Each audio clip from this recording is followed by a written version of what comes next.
तो चलिए दोस्तों अगले क्वेश्चन की बात कर लेते हैं। अगला क्वेश्चन है हमारा, भूगोल के एक शिक्षक, अच्छे शिक्षक के लिए कौन कौन से गुण हैं और विशेषताएं आवश्यक होती है। यानी कि जो एक ज्योग्राफी का टीचर है उसके गुणों की बात करते हैं, उनकी विशेषताओं की बात करते हैं कि वो गुण या विशेषताएं इस शिक्षक में होनी जरूरी है।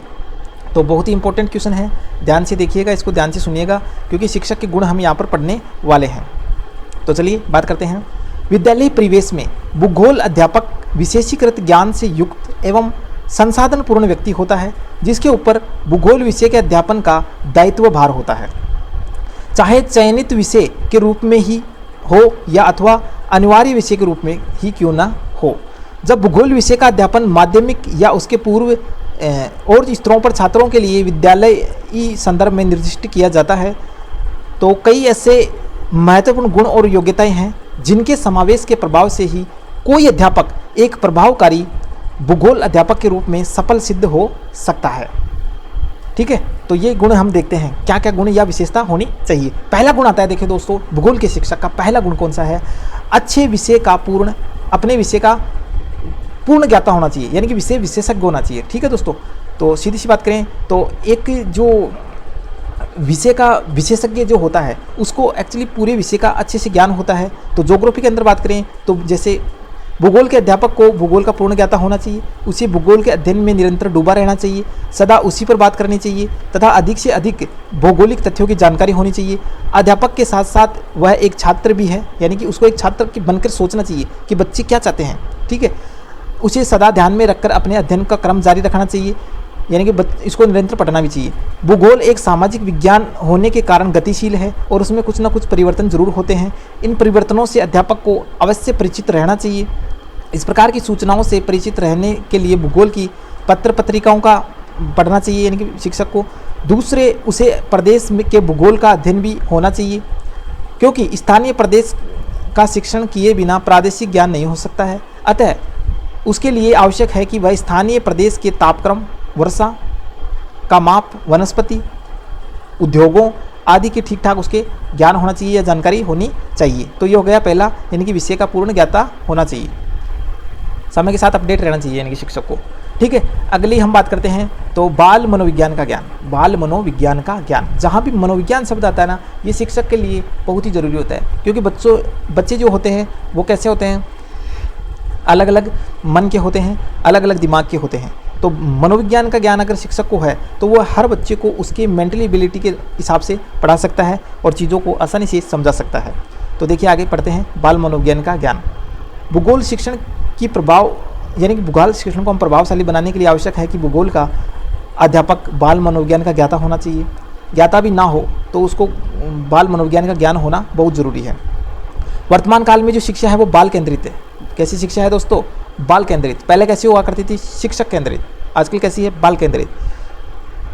डंडे के बल पर छात्रों को पढ़ाना ये अनुचित नहीं है क्योंकि पीट पीट के पढ़ाएंगे बच्चा कभी भी नहीं सुधरेगा, कभी भी नहीं समझ पाएगा। भूगोल के अध्यापक के लिए आवश्यक है कि वह छात्रों को मानसिक अवस्था का पता लगाए। जैसे मैंने कहा कि प्रत्येक की जो साइकोलॉजी होती है वो अलग होती है प्रत्येक बच्चे की, इसलिए उसको उसके जैसा बनकर सिखाना होता है। उसी के अनुकूल भूगोल की शिक्षा देनी चाहिए। उसे व्यक्तिगत भेदों का भी ध्यान रखना चाहिए, यानी कि व्यक्तिगत विभिन्नताएं होती हैं, यानी कि सभी के अनुसार सभी के जो दिमाग है, मन मस्तिष्क से वो अलग अलग होते हैं। तो व्यक्तिगत भेदों का ध्यान रखना चाहिए। बालकों में के केवल पुस्तकीय ज्ञान ही प्रदान नहीं किया जाए, नहीं तो उसकी मूल प्रवृत्तियों को भी ठीक मार्ग पर नहीं ले जाएगा। ठीक है, पुस्तकीय ज्ञान पर आधारित नहीं होना चाहिए। आगे हम बात करते हैं कि वैज्ञानिक दृष्टिकोण का होना। वैज्ञानिक दृष्टिकोण का होना, जो शिक्षक होता है उसके पास वैज्ञानिक दृष्टिकोण जरूर होना चाहिए क्योंकि जो सोचने की कला है वो वैज्ञानिकों के द्वारा होनी चाहिए, यानी वैज्ञानिकों के द्वारा जैसी होनी चाहिए। ठीक है, देखिए भूगोल के अध्यापक का दृष्टिकोण समन्वयकारी होना चाहिए। उसे ध्यान रखना है कि भूगोल एक वैज्ञानिक विषय है और मानवीय विषय भी है। कैसा विषय है? एक वैज्ञानिक विषय है और एक मानवीय विषय है।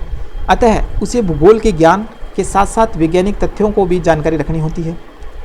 उसे चाहिए कि वह भौगोलिक तथ्यों को सिद्ध करने के लिए विज्ञान का अधिक से अधिक प्रयोग करे। ठीक है, विज्ञान की सहायता से उसे भूगोल का शिक्षण सजीव और रोचक हो जाता है तथा बालक विषय को भी सरलता से समझ लेता है। यानी कि शिक्षक को अभी अगर वैज्ञानिक ज्ञान है, शिक्षण सजीवों का ज्ञान है, तो वो क्या करेगा, जो विषय सामग्री है उसको रोचक बनाएगा और बच्चे इसमें आसानी से रुचि लेंगे। अगले गुण की बात करते हैं, समन्वयकारी दृष्टिकोण। समन्वयकारी दृष्टिकोण, तो भूगोल के अध्यापक को केवल अपने विषय तक ही सीमित नहीं रहना चाहिए। यानी कि जैसे मान लो मैं भूगोल का टीचर हूँ तो मेरे को सिर्फ भूगोल का ज्ञान ही नहीं होना चाहिए, उसको अन्य विषयों का ज्ञान भी होना ज़रूरी है, उसको अन्य विज्ञान का विषयों का ज्ञान भी होना जरूरी है, जिससे वह न कि भूगोल तथा अन्य विषयों का भी समन्वय कर सके। भूगोल का अध्यापन करते समय उसे भाषा, इतिहास, नागरिक शास्त्र, अर्थशास्त्र आदि से संबंध स्थापित करना चाहिए। ठीक है, ऐसा करने से भूगोल का शिक्षण जीवन के अत्यधिक निकट आ सकेगा और उसमें सजीवता आ जाएगी। यानी कि देखने में ऐसा लगेगा कि ये तो बिल्कुल हमारी आंखों के सामने हो रहा है। तो इसलिए शिक्षक को सभी विषयों का क्या होना चाहिए, थोड़ा थोड़ा ज्ञान होना चाहिए। अगला देखिए गुण, भूगोल शिक्षक का अगला गुण देखिए। अगला गुण है चित्रकला और पैमाने का ज्ञान। चित्रकला और पैमाने का ज्ञान, तो मानचित्र तथा रेखाचित्र बनाना भूगोल शिक्षण का प्रमुख अंग है। भूगोल शिक्षण का क्या है, प्रमुख अंग है। भूगोल के अध्यापक को इस कला में निपुण होना चाहिए। क्या करने में, रेखाचित्र बनाने में, मानचित्र बनाने में। ये उसका कर्तव्य है कि अवकाश के क्षणों में यानी कि छुट्टियों के दिनों में वह मानचित्र रेखाचित्र बनाने का अभ्यास करें। अभ्यास का ज्ञान हो जाने के पश्चात वह सरलता से कम समय में मानचित्र तथा रेखाचित्र तैयार कर सकता है। किसी नगर या बंदरगाह की स्थिति स्पष्ट करने के लिए आवश्यक है कि श्यामपट्ट पर रेखाचित्र बनाकर बच्चों को आसानी से उसको समझा सके। इसलिए चित्रकला और पैमाने का ज्ञान होना शिक्षक के लिए बहुत ही जरूरी होता है दोस्तों। शिक्षक के अगले गुण की बात करें तो आता है ऋतुओं के अनुकूल शिक्षण का ज्ञान। ऋतुओं के अनुकूल शिक्षण का ज्ञान, तो देखिए भूगोल के अध्यापक का कर्तव्य है कि वह छात्रों को ऋतुओं के अनुसार शिक्षण प्रदान करे। वर्षा काल में टापू, धरती के कटाव, समुद्र आदि का ज्ञान कराया जा सकता है। इस ऋतु में ही बालकों को खरीफ की फसल का ज्ञान करवाया जा सकता है। रबी की फसल उस काल में पढ़ाई जाए जब गेहूं, मटर तथा जौ की फसलों खेतों में खड़ी हो। जाड़े के दिनों में बर्फ़ के गिरने, कोहरे और पाले यानी कि पाला जो गिरता है ना, और जो ठंड पड़ती है, फसल जल जाती है ठंड के कारण, उसको कहते हैं पाला गिरना, आदि का ज्ञान भी कराया जा सकता है। ठीक है, तो ऋतु के अनुसार बच्चों को टॉपिक उसी से संबंधित पढ़ाना चाहिए। अगला देखिए संग्रह में रुचि रखना। संग्रह में रुचि रखना, तो भूगोल के अध्यापक को भौगोलिक वस्तुओं के संग्रह में रुचि रखनी चाहिए।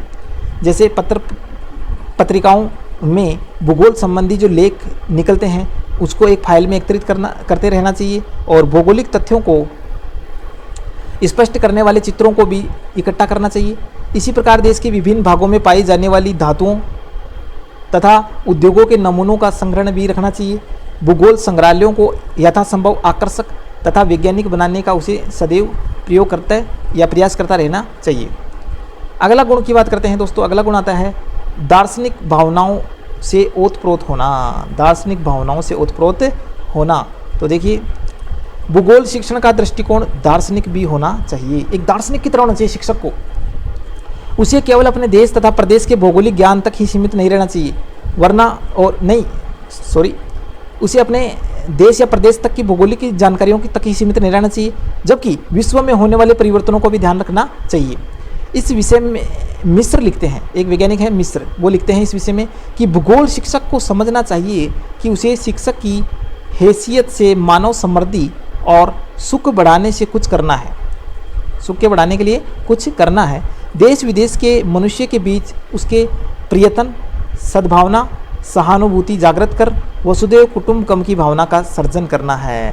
ठीक है, यानी कि कुछ इस प्रकार से उसको कार्य करना चाहिए कि जो देश विदेश के बीच में भाईचारा बढ़े और वसुदेव कुटुंबकम की भावना का जागरण हो। अगला हम देखते हैं शिक्षक का गुण, ज्योग्राफी के शिक्षक का अगला गुण देखिए निरीक्षण शक्ति का तीव्र होना। निरीक्षण शक्ति का तीव्र होना, तो निरीक्षण शक्ति, भूगोल शिक्षक की निरीक्षण शक्ति तीव्र होनी चाहिए। उसे पुस्तकीय ज्ञान के अलावा आसपास के वातावरण का भी अध्ययन करना चाहिए। यह अध्ययन उस समय ही संभव हो सकता है जबकि उसकी शिक्षण जो निरीक्षण शक्ति है वो तीव्र हो। श्री सिंह कहते हैं भूगोल शिक्षक की निरीक्षण शक्ति तीव्र होनी चाहिए, तभी वह छात्रों का पथ प्रदर्शन क्षमतापूर्वक कर सकता है। प्राकृतिक, सामाजिक, आर्थिक वातावरण में निरंतर रूप से होने वाले विभिन्न प्रकार की क्रियाएं खोज निकालना तथा उनमें अंतर्निहित क्रियाओं के विषय में गूढ़ रहस्यों को जानना तीव्र निरीक्षण शक्ति के द्वारा ही संभव है। ठीक है दोस्तों, बात करते हैं अगले गुण की, भौगोलिक नियंत्रण को समझना तथा स्पष्ट करने की क्षमता। भौगोलिक नियंत्रण को समझना तथा स्पष्ट करने की क्षमता। तो भूगोल के अध्यापक में इतनी क्षमता होनी चाहिए कि वह सरलता से छात्रों को भौगोलिक नियंत्रण के कारणों को समझा सके।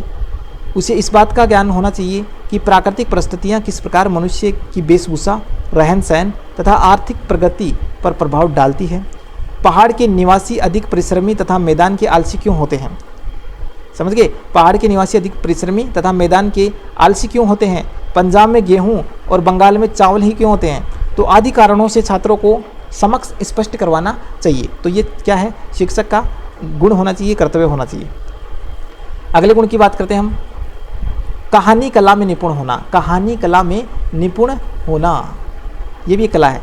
भूगोल के अध्यापक को केवल उच्च कक्षाओं को शिक्षित नहीं करना, वरन प्राथमिक स्तर के छात्रों को भी भूगोल का ज्ञान प्रदान करना होता है। अतः उसके लिए आवश्यक है कि वह कहानी कहने की कला में भी निपुण हो। भूगोल अध्यापक के लिए आवश्यक है कि वह भूगोल संबंधी कहानियों को सरस तथा रोचक ढंग से छात्रों को सुनाए और कहानी सुनाते समय बालकों को जिज्ञासा, कहानी सुनने के लिए बालकों को क्या होती है? तीव्र जिज्ञासा होती है, जिससे भौगोलिक तथ्यों को सरलतम ढंग से प्रस्तुत कर सकते हैं। अगले गुण की बात करते हैं, तो पर्यटन प्रेमी होना। पर्यटन प्रेमी होना, कल भी हम इसकी बात की थी। तो पर्यटन प्रेमी क्या है? यानी कि शिक्षक ऐसा होना चाहिए जो भ्रमण करना चाहता है, जो भ्रमण करना चाहिए और भ्रमण कर करके ही प्रत्येक चीज़ का उसको प्रत्यक्ष ज्ञान होता है। और इसी प्रकार से वह सभी बच्चों को साथ में क्या कराएं? पर्यटन करवाएं और सभी को प्रत्यक्ष में क्या दे? ज्ञान दे। और ये चीज़ क्या होती है? जो प्रत्यक्ष में दिया हुआ ज्ञान होता है वो बच्चों के लिए स्थायी होता है। कैसा होता है? स्थायी। ठीक है, तो बच्चों, शिक्षक को कैसा होना चाहिए? पर्यटन प्रेमी। ठीक है, अगला गुण की बात करें, भूगोल शिक्षण के मुख्य उद्देश्यों की प्राप्ति करने के लिए प्रयास करना। भूगोल के जो मुख्य शिक्षण है, शिक्षण के मुख्य जो उद्देश्य हैं उनकी प्राप्ति करने के लिए प्रयास करना चाहिए। तो देखिए, भूगोल के शिक्षण का प्रमुख कर्तव्य है कि वह सदा इस प्रकार का शिक्षण प्रदान करें कि भूगोल के उद्देश्य शीघ्रता से प्राप्त किए जा सके। और भूगोल की शिक्षा प्रदान करते समय सदा उद्देश्यों को ध्यान में रखा जाना चाहिए और उनको प्राप्त करने के लिए भी प्रयास करना। उद्देश्य विहीन शिक्षा व्यर्थ होती है। उद्देश्य विहीन शिक्षा कैसी होती है? व्यर्थ होती है। इसलिए उद्देश्यों को समझ के हमें शिक्षा ग्रहण करनी चाहिए। तो दोस्तों, इस प्रकार से हमने आज कर ली है सेकेंड यूनिट भी कंप्लीट। अब हम बात करेंगे थर्ड और फोर्थ यूनिट की।